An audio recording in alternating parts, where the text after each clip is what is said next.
সুপ্রিয় দর্শক, ইসলামী ব্যাংক উন্নয়নে বাংলাদেশ অনুষ্ঠানে আপনাদের সবাইকে স্বাগত জানাচ্ছি। আমি সৈয়দ আশিক আহমেদ। আজ আমাদের আলোচনার বিষয় বিদ্যুৎ জ্বালানিতে ভারত নির্ভরতা, ঝুঁকি ও করণীয়। আর এই বিষয়ে আলোচনার জন্য আজ আমাদের সঙ্গে স্টুডিওতে আছেন ঢাকা বিশ্ববিদ্যালয়ের অ্যাকাউন্টিং অ্যান্ড ইনফরমেশন সিস্টেমস বিভাগের সহযোগী অধ্যাপক মোশাহিদা সুলতানা, সিনিয়র সাংবাদিক শাহিন চৌধুরী এবং অনলাইনে যুক্ত আছেন পাওয়ার সেলের সাবেক মহাপরিচালক, বিদ্যুৎ ও জ্বালানি বিশেষজ্ঞ বিধি রহমতুল্লাহ। দর্শক, 2012 সালে মিয়ানমারের সঙ্গে এবং 2014 সালে ভারতের সঙ্গে বাংলাদেশের সমুদ্র সীমা নিয়ে বিরোধের নিষ্পত্তি হয়। এরপর দ্রুততম সময়ে নিজেদের সমুদ্র সীমায় অনুসন্ধান চালিয়ে ভারত এবং মিয়ানমার গ্যাস উত্তোলন শুরু করলেও বাংলাদেশ সেক্ষেত্রে রয়েছে ব্যাপক পিছিয়ে। বিশেষজ্ঞরা যখন সমুদ্র সীমায় ব্যাপক ভিত্তিক অনুসন্ধান চালিয়ে নিজেদের জ্বালানি সক্ষমতা বাড়াতে দীর্ঘদিন ধরে পরামর্শ দিয়ে আসছেন, তখন পতিত আওয়ামী লীগ সরকার হেঁটেছে উল্টো পথে। নিজেদের সক্ষমতা না বাড়িয়ে বিদ্যুৎ জ্বালানিতে বাড়িয়েছে ভারত নির্ভর। তথ্য বিশ্লেষণে দেখা যাচ্ছে ভারত থেকে বর্তমানে চুক্তির আওতায় 1160 মেগাওয়াট বিদ্যুৎ আমদানি হচ্ছে। এর পাশাপাশি দেশটির ঝাড়খণ্ডে স্থাপিত আদানির বিদ্যুৎ কেন্দ্রের সঙ্গে 1600 মেগাওয়াট বিদ্যুৎ আমদানি চুক্তি হয়েছে। এছাড়াও বাংলাদেশের বাগেরহাটের রামপালে 1320 মেগাওয়াট বিদ্যুৎ কেন্দ্রে ভারতের রাষ্ট্রীয় অর্থায়ন রয়েছে। এতে দেশে দৈনিক বিদ্যুতের চাহিদা পূরণে 15 থেকে 17% নির্ভর করছে প্রতিবেশী দেশটির উপর।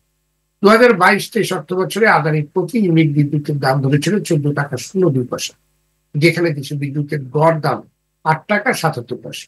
এর পাশাপাশি ক্যাপাসিটি চার্জ বাবদ প্রতি বছর আদানিকে বিপুল পরিমাণ টাকা দিতে বাধ্য হচ্ছে বাংলাদেশ। অন্যদিকে বাংলাদেশ ভারত মৈত্রী তেল পাইপলাইন দিয়ে এবছরের শুরুতে ভারতের নুমালীগড় রিফাইনারি লিমিটেড থেকে 1,30,000 মেট্রিক টন ডিজেল আমদানির সিদ্ধান্ত নিয়েছে ডিপিসি।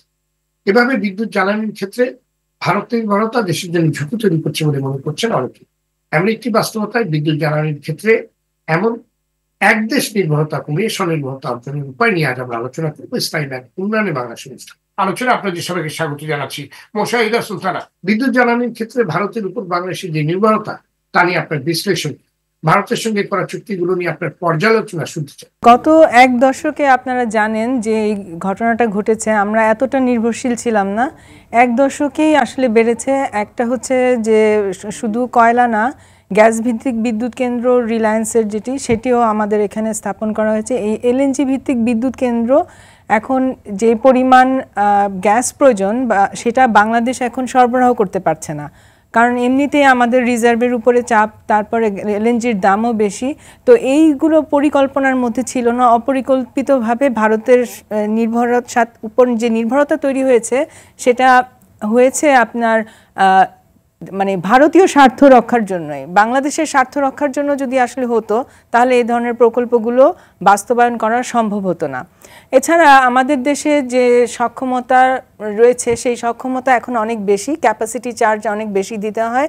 এছাড়া আরও রয়েছে যে কিছু কিছু বিদ্যুৎ কেন্দ্র বাংলাদেশে সেটা বন্ধই রয়েছে।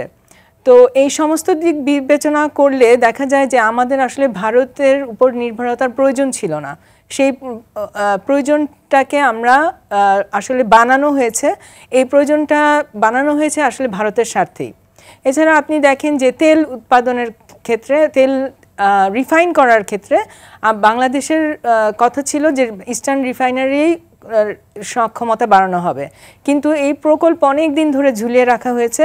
অন্যদিকে তেল পাইপলাইন দিয়ে যে নুমালীগড় থেকে ডিজেল আমদানি করা হচ্ছে এখন, সেটার জন্য আমাদেরকে অনেক টাকা দিতে হবে। কিন্তু আমরা যদি দীর্ঘমেয়াদী একটা সক্ষমতার কথা চিন্তা করতাম বা দীর্ঘমেয়াদী কস্ট সেভিংয়ের কথা চিন্তা করতাম, তাহলে আমরা বাংলাদেশে আমাদের ইআরএলের সক্ষমতা বাড়িয়ে আমরা কিন্তু আরও কম খরচে $11 মতো সাশ্রয় করে ডিজেল, তেল এগুলো রিফাইন করে দেশেও কর্মসংস্থান তৈরি করতে পারতাম এবং আমাদের জাতীয় সক্ষমতাও বৃদ্ধি পেত। এছাড়া রয়েছে ওএনজিসি বহুদিন ধরে অগভীর সমুদ্র বন্দরে কাজ করছে তারা গ্যাস উত্তোলনের জন্য, কিন্তু ওএনজিসি 10 বছর হয়ে গেছে, এখন পর্যন্ত তাদের কাজের কোনো অগ্রগতি নেই এবং তারা এক্সটেনশন করার চেষ্টা করছে। তো এই যে তারা এতদিন ধরে কাজ করছে এবং কিছু করছে না, কোনো মানে রিপোর্ট আমরা পাচ্ছি না, এটা দিয়ে বোঝা যায় যে ভারত আসলে এখানে অবহেলাও করছে একরকম, আর এদিকে এতদিন ধরে অগভীর সমুদ্র বন্দরে অগভীর সমুদ্র ব্লকগুলোতে ভারতের এরকম অবস্থান আসলে সন্দেহজনক। যে এতদিন ধরে তারা কেন এখানে কাজ করবেন, কারণ আমরা এর মধ্যে তো কোনো অগ্রগতি দেখতে পাইনি। জি জি, জি, ধন্যবাদ আপনাকে জনাব শাহিন চৌধুরী। বিদ্যুতের ক্ষেত্রে বাংলাদেশের দৈনিক চাহিদার 15 থেকে 17% পর্যন্ত আসছে ভারত থেকে, এবং আমদানি করা এই বিদ্যুতের দাম বাংলাদেশের ইউনিট প্রতি গড় মূল্যের চেয়ে প্রায় 1.5 গুণ বেশি। এত দামে আমদানি করার কারণ কি বলে আপনি মনে করেন? আপনাকে ধন্যবাদ, আমার সহ আলোচক ম্যাডামকে ধন্যবাদ, এবং আমাদের সঙ্গে অনলাইনে একজন জ্বালানি বিশেষজ্ঞ আছে, সেজন্য আমি খুশি। আমি ব্যক্তিগতভাবে প্রায় 30-32 বছর যাবৎ জ্বালানি বিদ্যুৎ বিভাগের সাংবাদিকতা করি। তা আপনি শুরুতে যে কথাটা বলেছেন, কেন ভারত নির্ভরতা, আমার মনে হয় এই ব্যাপারে আরেকটু বিশ্লেষণ করি, তাহলে আজকে আলোচনার জন্য সুবিধা হবে।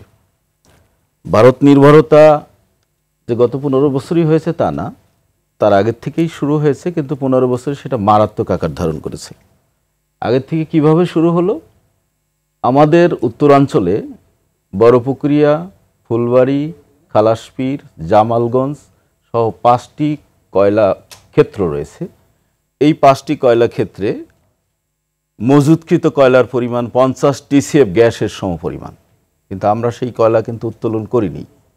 রাজনৈতিক সিদ্ধান্তের অভাবে আমরা সেই কয়লা উত্তোলন করিনি। এখন আমরা যে কয়লা ভিত্তিক বিদ্যুৎ কেন্দ্রগুলো করেছি সবগুলো আমদানি নির্ভর, আমদানি করা কয়লা দিয়ে বিদ্যুৎ উৎপাদন করছি। এবং আজকে এই মুহূর্তে আমি যখন আলোচনা করছি তখন পায়রা বিদ্যুৎ কেন্দ্রে কয়লার স্বল্পতার কারণে একটি ইউনিট বন্ধ রয়েছে। তারপর আপনার রামপাল বিদ্যুৎ কেন্দ্রে, যেটা ভারতের এনটিপিসি করেছে, সেখানেও কয়লার স্বল্পতার কারণে একটি ইউনিট বন্ধ রয়েছে। এটা গেল কয়লার সাইট। আর গ্যাসের কথা আপনি শুরুতে বলেছেন, আশিক ভাই, আপনাকে ধন্যবাদ সেজন্যে, যে আমাদের অফশোরে যে গ্যাস ব্লকগুলো রয়েছে সেইগুলো থেকে গ্যাস উত্তোলনের আমাদের কোনো উদ্যোগই নেওয়া হয়নি। প্রায় 30 বছর আগে ইউএস জিওলজিক্যাল সার্ভে তারা একটা রিপোর্ট দিয়েছিল যে আমাদের অফশোর ব্লকে প্রায় 32 TCF গ্যাস মজুত আছে। ধরে নিলাম 32 না হলো 20 আছে, 25 আছে, কিন্তু এই সময়ের মধ্যে এখনো পর্যন্ত, আজকে পর্যন্ত সেখান থেকে গ্যাস উত্তোলনের কোনো উদ্যোগ নেওয়া হয়নি। কয়েকবার আন্তর্জাতিক টেন্ডার আহ্বান করা হয়েছিল, পার্টিসিপেন্ট পাওয়া যায় নাই। আবার কেন পাওয়া যায় নাই, এমন সব শর্ত বাংলাদেশের পক্ষ থেকে জুড়ে দেওয়া হয়েছে যাতে করে আইওসি নিরুৎসাহিত হয়। তো সেই কারণেই পাওয়া যায়নি। যখন আদানির সঙ্গে চুক্তি করা হলো, এই অসম চুক্তি এবং অতিরিক্ত মূল্যে চুক্তি করা হলো, তখন কিন্তু পত্রপত্রিকায় লেখালেখি হয়েছে, বিশেষজ্ঞরাও বলেছেন আমরা কিন্তু ওই সময় যদি ওই চুক্তিতে না গিয়ে আমরা অনশোর এবং অনশোরেও আমাদের আরও কিছু গ্যাস পাওয়ার সম্ভাবনা আছে, যদি আমরা গ্যাস উত্তোলনের উদ্যোগ নিতাম, আজকে কিন্তু আমাদের ভারতের উপর নির্ভর হতো না। এখন আমরা 1.5 গুণে কেন নিচ্ছি?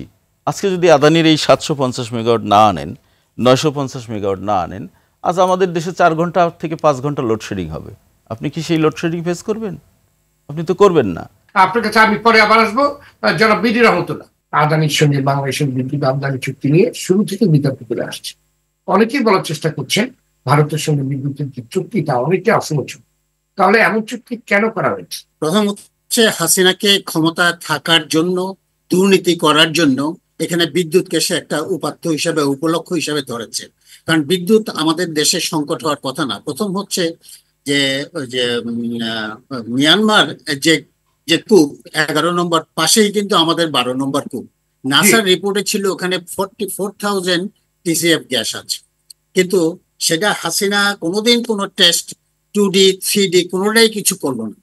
অথচ মিয়ানমার দেখেন 2017 থেকে কিন্তু ওখান থেকে গ্যাস কমার্শিয়ালি ওপেনই করলো না, তারা বিক্রি করলো ভারতের কাছে, তারা বিক্রি করলো চীনের কাছে। এবং হাসিনা ক্ষমতা থাকার জন্যই সেই গ্যাসটাকে সে তুললো না, শুধু মিয়ানমারকে সুযোগ দেওয়ার জন্য ভারত এবং চীন যেন পায় এবং তাকে যেন ক্ষমতায় রাখে। এবং সে কি করলো, সে এলএনজি আমদানি করা শুরু করলো। আজকে গ্যাসের যে অ্যাভারেজ যে কস্ট অফ প্রোডাকশন এখনো যে গ্যাস পাওয়া যায় তাতে 1 টাকা 90 পয়সা থেকে 2 টাকার ভিতরে এটা পড়ে, কিন্তু অ্যাভারেজ দাম এখন 7.5 টাকা 8 টাকা হয়ে যাচ্ছে গ্যাস আমদানির ফলে। তো কাজেই গ্যাসের উপর যদি আমরা নির্ভর করতাম, যদি 44 TCF না হয় 30 TCF হয়, তাহলে বাংলাদেশের বর্তমান রেটে এটা আগামী 30 বছর এই গ্যাস দিয়ে আমাদের চলতাম। এটা গেল অফশোর তেল, অফশোর গ্যাস।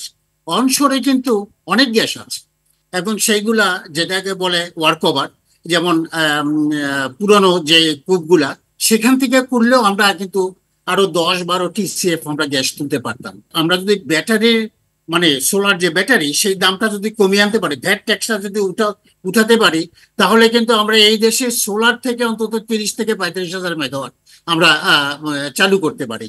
অথচ আমাদের বর্তমান ডিমান্ড কিন্তু মাত্র 12,000 থেকে 13,000 গড়, এবং সেইটাই আমরা আজকে সাপ্লাই দিতে পারছি না।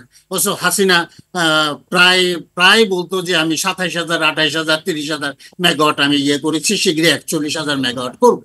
তো কাজেই প্রশ্ন হচ্ছে, এনার্জিকে বা বিদ্যুৎকে যদি আপনি আত্মনির্ভরশীল করতে চান, তাহলে ফার্স্ট থিং আমাকে দেশকে ভালোবাসতে হবে, আমার রিসোর্সটাকে চিনতে হবে, রিসোর্সটাকে ব্যবহারের কৌশলটা জানতে হবে।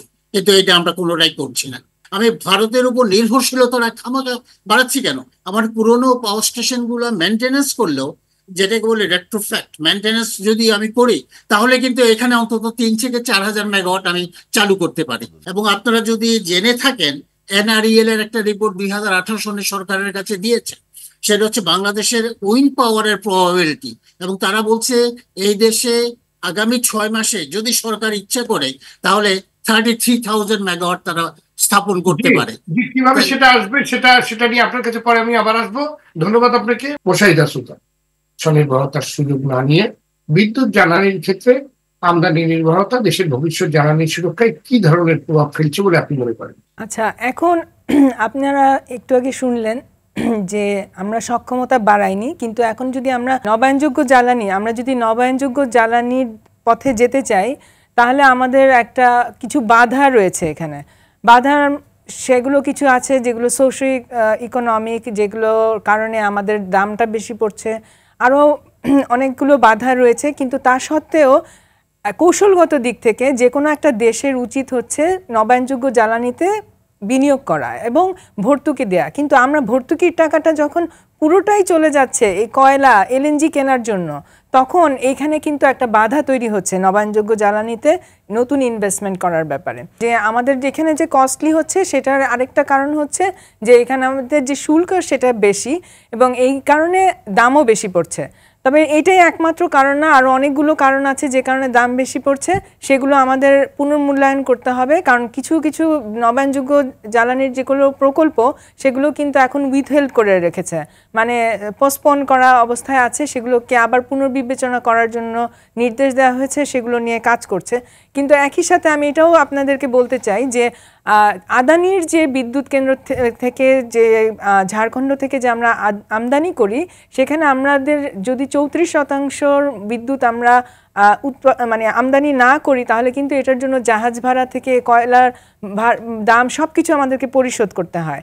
পাশাপাশি আমাকে ক্যাপাসিটি চার্জ দিতে হয় যদি আমি একটা নির্দিষ্ট পরিমাণ বিদ্যুৎ আমদানি না করি। সেক্ষেত্রে এই যে আমরা 5,000 কোটি টাকা, আমি শেষ করি, এই যে 5,000 কোটি টাকা আমাদেরকে দিতে হলো আদানির ক্যাপাসিটি চার্জের জন্য, এই টাকাটাতেও আমরা নবায়নযোগ্য জ্বালানিতে বিনিয়োগ করতে পারতাম, কিন্তু সেটা করার পথে আমাদেরকে অন্তরায় তৈরি করা হচ্ছে। এটাকে বলা হচ্ছে, সেখানে আমার প্রশ্ন যে এই অসম চুক্তিটা আমরা করলাম কেন? সেখানেই তো প্রশ্ন যে আমরা এরকম মাথা বিক্রি করে দেওয়া চুক্তি কেন করলাম? আমি তো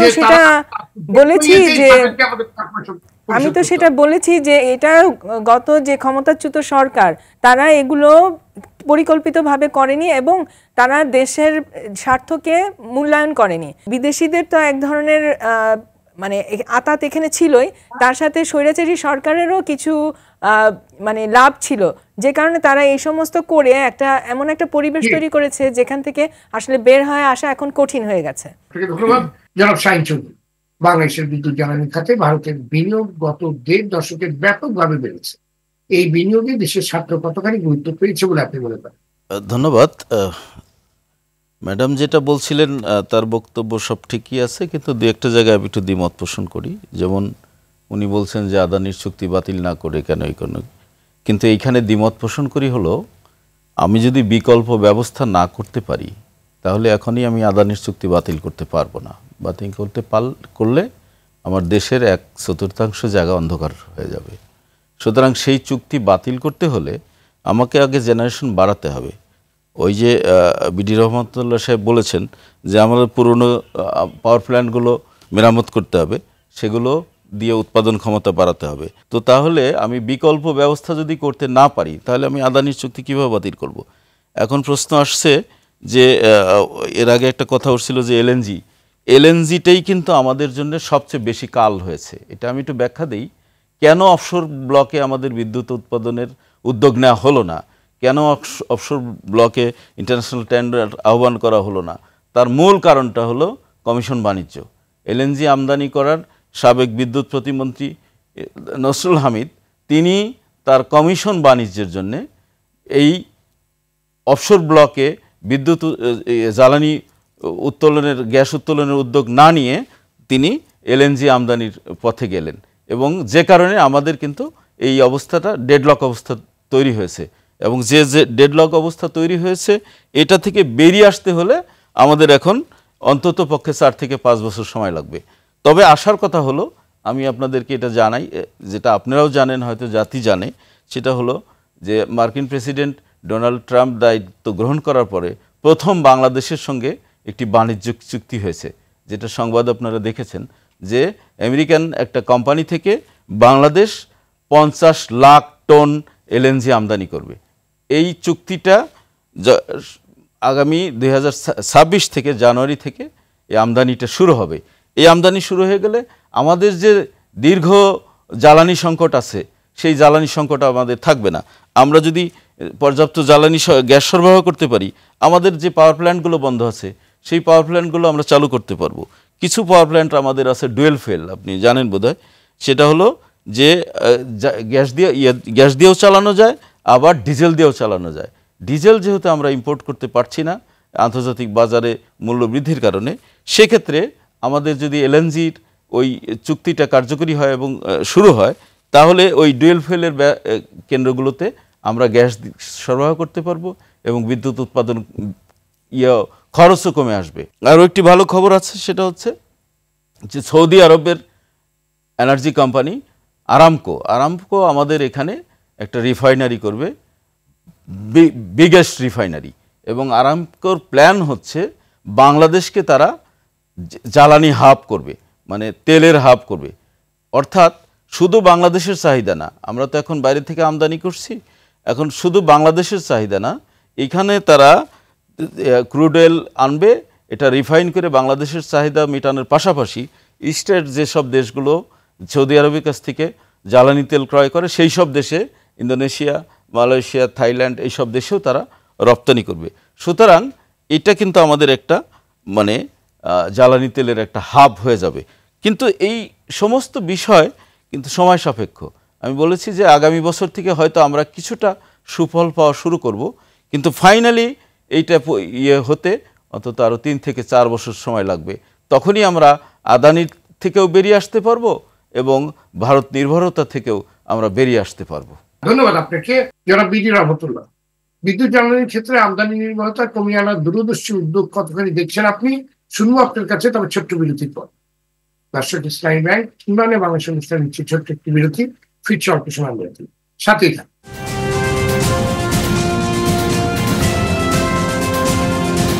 দর্শক, বিরতির পর আবার স্বাগত ইসলামী ব্যাংক উন্নয়নে বাংলাদেশ অনুষ্ঠানে, সঙ্গে আছে মিস্টার আশিক রহমান। আজ আমরা আলোচনা করছি বিদ্যুৎ জ্বালানিতে ভারত নির্ভরতা, ঝুঁকি ও করণীয় নিয়ে। আমরা ফিরছি আলোচনায়। জনাব বিডি রহমতুল্লাহ, বিরতির আগে যে প্রশ্নটি আপনার কাছে ছিল, বিদ্যুৎ জ্বালানির ক্ষেত্রে আমদানি নির্ভরতা কমিয়ে আনতে যে ধরনের দূরদর্শী উদ্যোগ থাকা দরকার তা আপনি কতখানি দেখছেন? পাশাপাশি যুক্তরাষ্ট্রের সঙ্গে বাংলাদেশের এলএনজি আমদানির চুক্তি নিয়েও আপনার পর্যালোচনা শুনতে চাই। ওটার ব্যাপারে আমার খুব আপত্তি আছে, কারণ আমরা প্রশ্ন হচ্ছে নির্ভরশীলতার জন্যই তো আমেরিকা একটা আমাদের দুর্বলতার সুযোগে আজকে একটা চুক্তি করে নিল, তারা এলএনজি সরবরাহ করবে এখানে। এটা একটা গ্র্যান্ড বিজনেস, কারণ আমেরিকার জ্বালানি ব্যবসাটা খুব গুরুত্বপূর্ণ। কিন্তু আমরা কেন যে 12 নম্বর কূপ থেকে আমরা কেন গ্যাস তুলতে পারবো না? কারণ মিয়ানমার নিশ্চয়ই আমাদের মতোই দেশ, একটা খুব একটা উন্নত না বা আমাদের থেকে পিছিয়ে না, আমাদের মতোই যদি দেশ হয়, মিয়ানমার যদি 3 বছরে তার গ্যাস উত্তোলন করতে পারে, আমি যদি আজকের থেকেও যদি আমি পদক্ষেপ নেই, তাহলে আগামী 2-3 বছর আমি কেন গ্যাস তুলতে পারবো না? এটা একটা বিরাট সাপোর্ট আমাদের জন্য, জ্বালানির জন্য, বিদ্যুতের জন্য ওই গ্যাসটা হচ্ছে আমাদের বিরাট সাপোর্ট। সোলার এখন ডেইলি তার দাম কমছে এবং খুব অ্যাভেলেবেল হচ্ছে, টেকনিক্যালি অনেক বেশি সলভেন্ট হচ্ছে, এবং সোলারের কোনো জায়গার অভাব নাই। আজকে যদি আমি আদানি বন্ধ করে দেই, আমি আমার পাওয়ার স্টেশন গুলো মেনটেনেন্স করে আবার সিস্টেমে নিয়ে আসি, আমি গ্যাসের জন্য তাপ দেই, আমি জোর করে যে যে সোলার গুলার অর্ডার দেওয়া হয়েছে প্রায় 400-500 এখন সোলার মেগাওয়াট, যেমন আমাদেরটা, আমরা চেষ্টা করছি যাতে এটা 1 বছরে আমরা নির্মাণ করতে পারি, কিন্তু সরকার ভাবতেছে এটা 2 বছর লাগবে, 2 বছর লাগবে, কিন্তু এটা 1 বছরে আনা সম্ভব। আমি বলছি না কালকে আদানি বন্ধ করে দেন, আদানি বন্ধ করার আগে আমার সক্ষমতা বাড়ানোর পদক্ষেপটা নেই, আদানি আস্তে আস্তে কমিয়ে ফেলবে। ধন্যবাদ আপনাকে। মোশাহিদা সুলতান, বিদ্যুৎ জ্বালানির ক্ষেত্রে ভারত নির্ভরতার পরিবর্তে আর কি ধরনের সুযোগ বাংলাদেশে ছিল বলে আপনি মনে করেন? তো এখন বাংলাদেশে আমরা দীর্ঘদিন ধরে বলে আসছি যে আমাদের জাতীয় সক্ষমতা তৈরি করতে হবে। ইস্টার্ন রিফাইনারি লিমিটেড একটা রিফাইনারি তৈরি করা এমন কোনো কঠিন ব্যাপার না যে এখানে একটা বিদেশি কোম্পানিকে এখানে নিয়ে আসতে হবে। বিদেশি কোম্পানিকে এখানে নিয়ে আসা মানে হচ্ছে যে আমি একটা নির্দিষ্ট পরিমাণ তেল আমাকে রিফাইন করতে হবে, যদি না করি, আমার যদি প্রয়োজন না থাকে, তারপরেও করতে দিতে হবে। তো এই যে এই ধরনের চুক্তি রয়েছে যদি হয়, বা এই ধরনের কোনো একটা বিদেশি কোম্পানি যখন আসে, তখন কিন্তু আমরা আবারও চুক্তিবদ্ধ হয়ে যাব, নির্ভরশীল হয়ে যাব। এই ধরনের নির্ভরশীলতা কাটাতে গিয়ে আমি যদি আরেকটা দেশের উপর নির্ভরশীল হয়ে যাই, তাহলে আমার ভারত নির্ভরতাতে সমস্যা কোথায়? তো ভারত নির্ভরতা না, আমার কোনো দেশের প্রতি অতিরিক্ত নির্ভর হওয়া যাবে না। জ্বালানি খাতে একটা আইডিওলজি থাকতে হবে, একটা দর্শন থাকতে হবে যে আমি আমার স্বনির্ভরতা কিভাবে তৈরি করব। সেই রোড ম্যাপটা আমরা যতবারই সরকারের কাছে প্রেজেন্ট করেছি, সরকার এই ধরনের এই রাস্তাতেই হাঁটেনি, এবং তারা বিভিন্ন সময় এই যে এখন পর্যন্ত বাপেক্সকে দিয়ে গ্যাস না তুলে গ্যাসপ্রমকে গ্যাস দিয়েছে, এবং এখন পর্যন্ত আবারও এই অফশোর গ্যাস তোলার জন্য কথাবার্তা হচ্ছে যে বিদেশি কোম্পানিকে আনা হবে, অথচ বাপেক্সকে কিন্তু দায়িত্ব দেওয়া যেত এবং সরকার কন্ট্রাক্ট করে নিজে ভাড়া করে হয়তো কোনো কোম্পানিকে নিয়ে আসতে পারতো। সেখানে পিএসসির মতো চুক্তি করে তারপরে তাকে শেয়ার দেওয়া, এই পদ্ধতিটা অনেক পুরনো, এবং এইটা আমরা করে দেখেছি যে এইখানে আমাদের দামটা অনেক বেশি পড়ে এবং আমাদের দেশের সম্পদ বিদেশিদের হাতে চলে যায়। তো আমি যেই কথাটা বলবো যে আমি যদি নির্ভরতা কমাতে চাই, আমাকে একটা সর্বোপরি একটা সুনির্দিষ্ট পরিকল্পনা আমাকে থাকতে হবে, এবং আজকে এটা করব, কালকে ওটা করব, এভাবে আসলে হবে না। একটা রোডম্যাপ থাকতে হবে যে আমি কিভাবে কয়লা থেকে সরে আসব, কিভাবে আমার সক্ষমতা বাড়াবো, এবং সক্ষমতা বাড়াতে কি কি করণীয়। এর মধ্যে আমাদের কিন্তু অনেকগুলো বিদ্যুৎ কেন্দ্র বসে আছে। উনি একবার বলছেন যে আমরা অন্ধকারে থাকবো, আবার এদিকে আমরা জানি যে আশুগঞ্জের বিদ্যুৎ কেন্দ্র বন্ধ আছে, তাদেরকে গ্যাস দিচ্ছে না, গ্যাস দেওয়া হচ্ছে রিলায়েন্সকে। তাহলে এই যে আশুগঞ্জের এটা ওপেন করেন না কেন, তাহলে তাদেরকে গ্যাস সরবরাহ দেওয়া হচ্ছে না কেন? এই প্রশ্নগুলো যদি আমি করি, তাহলেই কিন্তু আমার উত্তরটা পেয়ে যাই যে আদানির যে প্রকল্প থেকে যে আমদানি করা গ্যাস, সেটা আমার আসলে প্রয়োজন নেই। যেখানে আমাকে জাপানের এবং ইউএসের উপরে এলএনজির উপর নির্ভরতা বাড়াতে হয়, সেটা কখনোই আমার দেশের জন্য ভালো না। কাজেই আপনি লক্ষ্য করেন যে আমি যখন এলএনজির নির্ভরতা বাড়াচ্ছি, একই সাথে আমি ভারতের উপর নির্ভরতা বাড়াচ্ছি। নির্ভরতা বাড়ানো এক একটার সাথে জড়িত। একটু আগে উনি বললেন এটা সুখবর। এটা কি করে সুখবর হয়?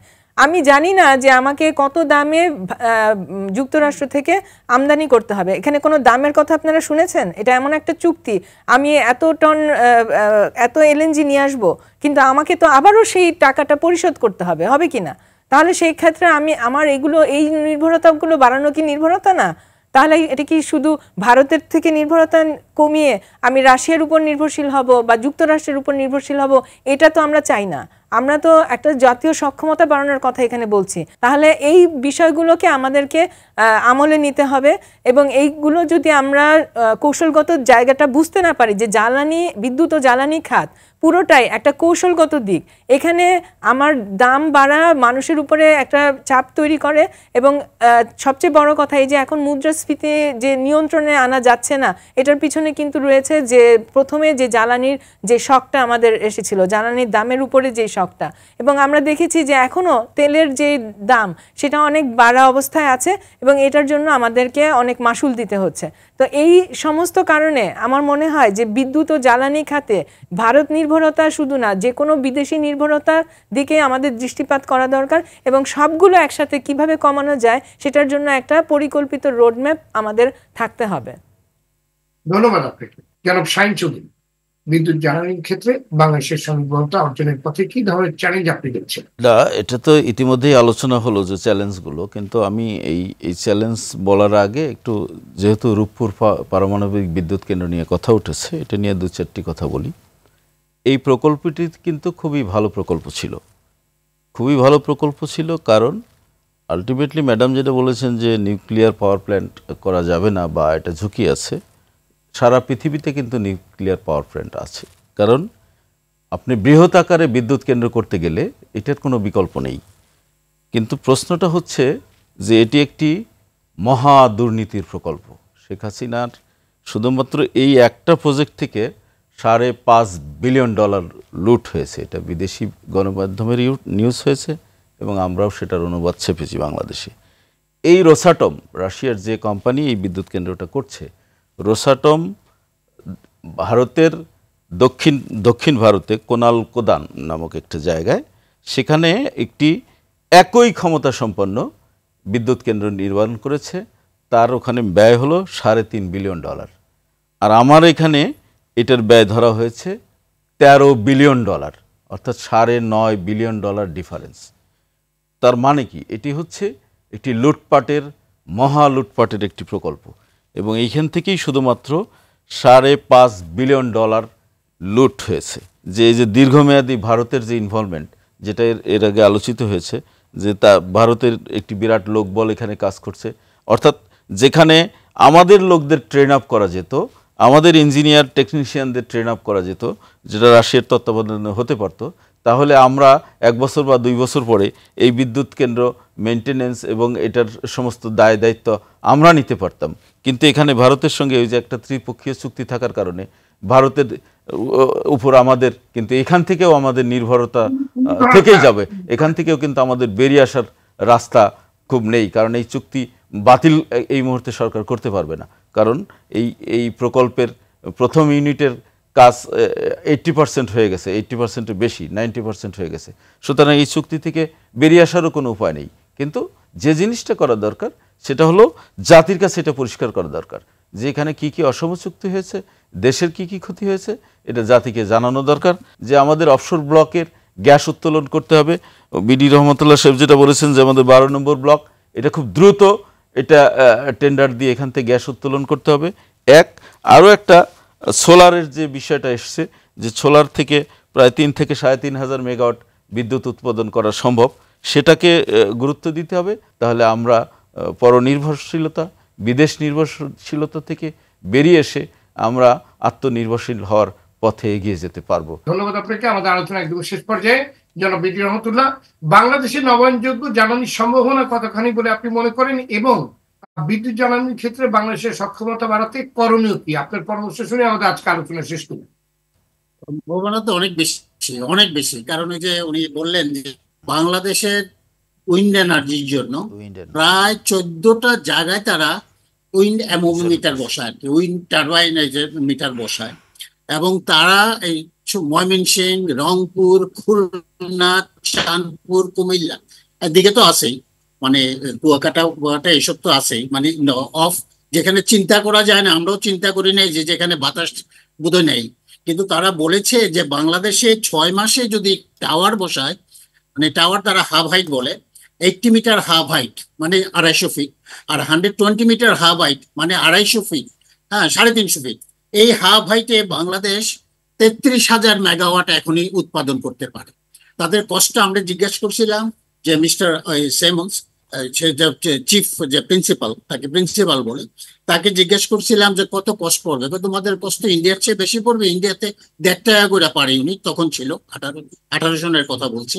তো বলছে তোমাদের তো স্টিল স্ট্রাকচার নাই, ইন্ডিয়ার থেকে ইম্পোর্ট করতে হবে অথবা দেশ থেকে, তাহলে তোমাদের একটু বেশি পড়বে, ধরো 2.5 টাকা 3 টাকা, তখন 2018 সনের কথা বলছি। সুতরাং এইগুলা আমরা পড়তে পারি। আমি বারবারও বলছি, আবার বিশ্বে কিন্তু 2টা পাওয়ার স্টেশন নিয়ে আন্দোলন চলছে, কয়লা বন্ধ করো, নিউক্লিয়ার বন্ধ করো। নিউক্লিয়ার ওই ফুকুশিমাতে যখন দুর্ঘটনা হলো, সমস্ত বিশ্বের বললো যে nuclear is a clean energy, এটা বলা হচ্ছে, ঠিক আছে, অর্থাৎ কার্বনের মতো সে ওই carbon monoxide, carbon sulphur dioxide তৈরি করে না। কিন্তু নিউক্লিয়ার ওয়েস্ট যেটা যেটা আজও পৃথিবীতে কোনো নিউক্লিয়ার ওয়েস্টের কোনো কিন্তু কোথায় করবে এটা রাখা হয় নাই। এটা মাটিতে পুঁতলেও, যে নিউক্লিয়ার ওয়েস্টটা মাটিতে পুঁতলেও যে ওয়েস্টটা থাকে তার লাইফ হচ্ছে 2250 ইয়ার্স, কোথায় মরে না কোনোদিন, এবং এটা বড় ডেঞ্জারাস। এবং নিউক্লিয়ার কিন্তু অ্যাক্সিডেন্ট হইলে আমরা টের পাই যে বিরাট একটা অ্যাক্সিডেন্ট, কিন্তু নিউক্লিয়ার যারা সায়েন্টিস্ট তারা বলছে যে এটা প্রত্যেক দিনেই কিন্তু রেডিয়েশন হয়, এবং রেডিয়েশন হলে নিউক্লিয়ার কিন্তু বাইরে যাবে।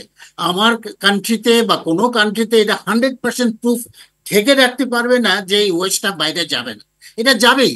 এবং যাওয়ার ফলে নিউক্লিয়ার ওয়েস্ট আপনাকে আজকে, তারপরে এটার যে পানি লাগে না, এই যে রূপপুরে যেটা বসেছে, এই নদী টদী খাল টাল সব শেষ হয়ে যাবে।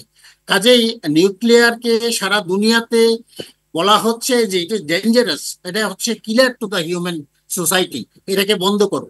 এটা কিন্তু বন্ধ করা শুরু হয়ে গেছে, তারা টার্গেট দিচ্ছে 35-এ বোধহয় অধিকাংশ নিউক্লিয়ার পাওয়ার স্টেশন বন্ধ হয়ে যাবে, কয়লা তো বন্ধ হচ্ছে, এই দুইটাই আছে। তারপরে এখন যা পৃথিবী যেভাবে আগাচ্ছে তাতে উইন্ড এবং সোলার এবং আরো অন্যান্য হাইড্রো আছে, আমাদের হাইড্রোর খুব চান্স খুব লেস, আমরা উইন্ড এবং সোলারে 100% করতে পারি। এটা নির্ভর করে একটা গভর্নমেন্টের উপর। আমাদের এখানে সক্ষমতা আছে, সক্ষমতার কোনো অভাব নাই, আমরা কিন্তু যে কোনো জিনিসে কাজ করতে পারি। আমাদের লোকেরাই তো বাইরে যেয়ে কাজ করতেছে, নাসা টাসাতে আমাদের বাংলা, আমার অনেক ফ্রেন্ডে তো চাকরি করছে। সুতরাং সক্ষমতার কোনো ব্যাপার নাই, প্রশ্ন হচ্ছে ফার্স্ট গভর্নমেন্টের কমিটমেন্ট, তার অনেস্টি, সিনসিয়ারিটি এবং প্যাট্রিয়টিজম, এবং জনগণকে ভালোবাসে কিনা। তাহলে আগামী 3 থেকে 4 বছরে বাংলাদেশ আত্মনির্ভরশীল তো হবেই, এবং 100% ক্লিন এনার্জি তৈরি করা সম্ভব হবে। আমি খুব আশাবাদী। আমি বাংলাদেশের বিভিন্ন স্টাডি দেখছি, স্টাডির সঙ্গে ছিলামও, এবং এখনো নিজেও রিনিউয়েবলস এর উপর কাজ করতেছি। Very simple. ধন্যবাদ আপনাদের সবাইকে আজকে আলোচনায় যোগ দেওয়ার জন্য। দর্শক, দুর্নীতি, স্বজনপ্রীতি এবং গোষ্ঠী স্বার্থের কারণে গত 1.5 দশক বাংলাদেশের বিদ্যুৎ জ্বালানি খাত ক্রমাগত আমদানি নির্ভর হয়েছে। আজকে আলোচকরা যেমনটি বলবার চেষ্টা করেছেন, বিদ্যুৎ জ্বালানির ক্ষেত্রে আমদানি নির্ভরতা দেশের উৎপাদন, শিল্পায়ন, বিনিয়োগ সহ পুরো অর্থনৈতিক ব্যবস্থা ও নিরাপত্তা ঝুঁকিতে ফেলে দিয়েছে। এই ক্ষেত্রে বলতে হবে নিজেদের সক্ষমতা ও দক্ষতা বাড়ানোর উদ্যোগ নিতে হবে। সমুদ্র সীমায় গ্যাসের ব্যাপক ভিত্তিক অনুসন্ধান চালাতে হবে। নবায়নযোগ্য জ্বালানির বিপুল সম্ভাবনা কাজে লাগাতে দ্রুত পদক্ষেপ নিতে হবে। সোলার পাওয়ারের সঙ্গে সংশ্লিষ্ট উপাদান সামগ্রী আমদানিতে শুল্ক ছাড় দিতে হবে। প্রয়োজনে ভর্তুকি কিংবা প্রণোদনার ব্যবস্থা করতে হবে। বিদ্যুৎ জ্বালানি খাতকে আমদানি নির্ভরতার ফাঁদ থেকে বের করে আনতেই হবে। এই জন্য জাতীয় ঐক্য গড়ে তুলতে হবে। এমন পরামর্শগুলোই তুলে ধরার চেষ্টা করেছেন আজকের আলোচক বৃন্দ। দর্শক, আজ পর্যন্তই। আগামী সপ্তাহে আবারও ফিরে আসবো। সে পর্যন্ত সবাই ভালো থাকুন, সুস্থ থাকুন, সঙ্গে থাকার জন্য ধন্যবাদ।